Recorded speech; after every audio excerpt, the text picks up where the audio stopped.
The Jewish Week on JN1. A delegation of the European Jewish Parliament convened in Brussels in December for the third year in a row. Assembling here at the European Parliament was their target, and on the agenda, important issues such as rejecting anti-Semitism in Europe. Anti-Semitism is like a cancer.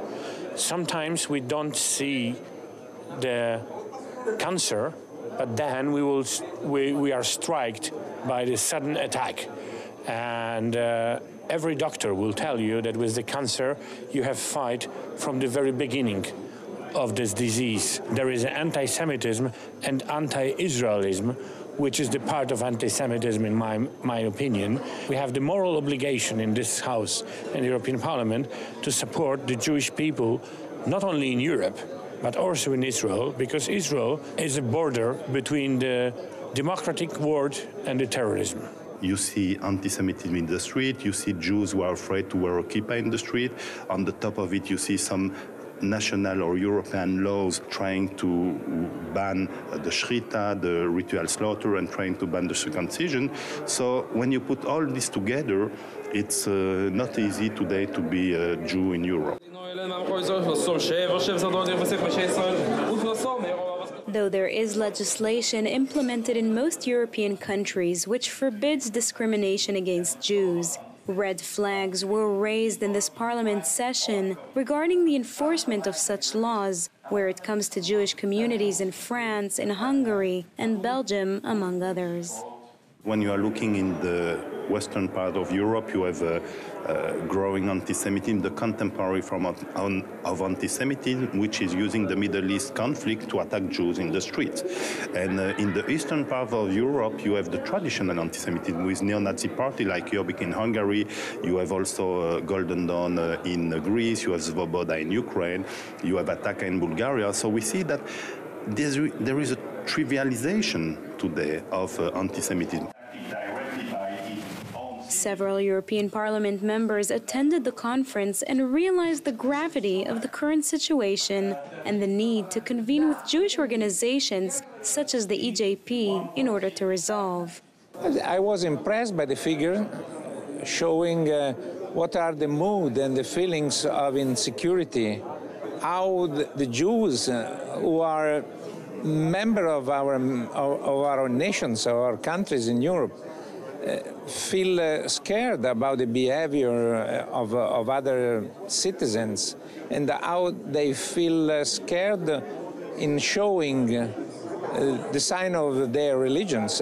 It's incredible that we have to start again to teach to our young people that anti-Semitism is a crime, that Jewish are citizens like all the others in the country states, and we can live in peace, and we should live in peace. We must live in peace all together.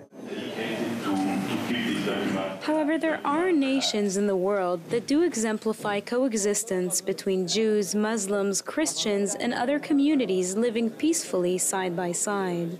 One such example of interfaith tolerance is in the country of Azerbaijan. Coexistence of Jews and the Muslims in Azerbaijan has very long history. We have separate settlements for Jewish community. The people should live in such a way. There should not be any type of discrimination. There should not be any type of anti-Semitism. We must accept all difference because the difference is our richness. We must respect them. This is why, as I said, Azerbaijan can be as an example to many European countries, and we are proud of that. We are very proud of that. Azerbaijan illustrates how interfaith cooperation and Jewish-Muslim coexistence provide an antidote to anti-Semitism. Azerbaijan was the country to be discussed in this conference. In the previous, it was Bahrain. One thing is for sure, the European Jewish Parliament is promoting dialogue with Muslim nations and their representatives. Coexistence among different faiths, and especially between Jews and Muslims is possible. The small village, the little Jerusalem in Azerbaijan, is a witness of what we can do together in the issue of coexistence and security, not only in countries so far from Europe, but also inside the continent. When addressing solutions to the current situation in Europe, the group discussed the role of the media in shaping public opinion. Some expressed resentment and anger towards European news outlets, their depiction of Israel, and their so-called contribution to modern anti-Semitism.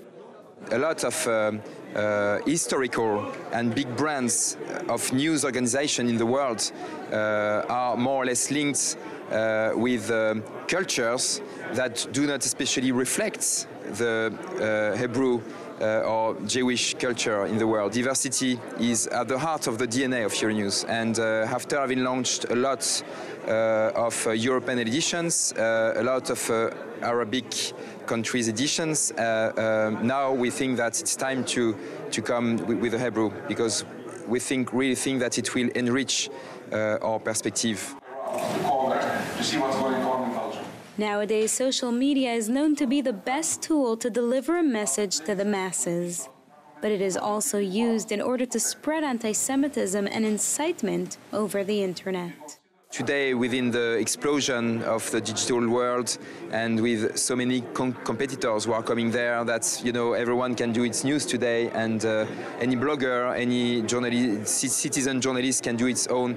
I think that it's the responsibility of the big brands like Jewish News One, like Euronews, like others, to bear this responsibility, to try to give their perspective, their own perspective, but in the most professional way. I think that there are many friends here in this house of the Jewish people, but unfortunately they are also enemies of Jewish people, both from the very radical right and also from the radical left. And I'm very proud that the meeting of the European Jewish Parliament is taking place in European Parliament here in Brussels, because we will be able to send a very important message to the whole European countries that we have to fight against the anti-Semitism. For the well-being and the safety and the bright future of my beloved state of Israel.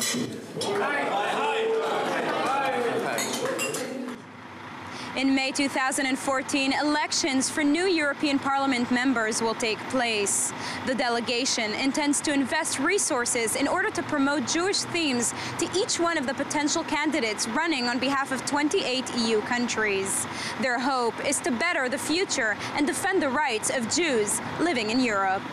For JN1, I'm Sivan Raviv, Brussels.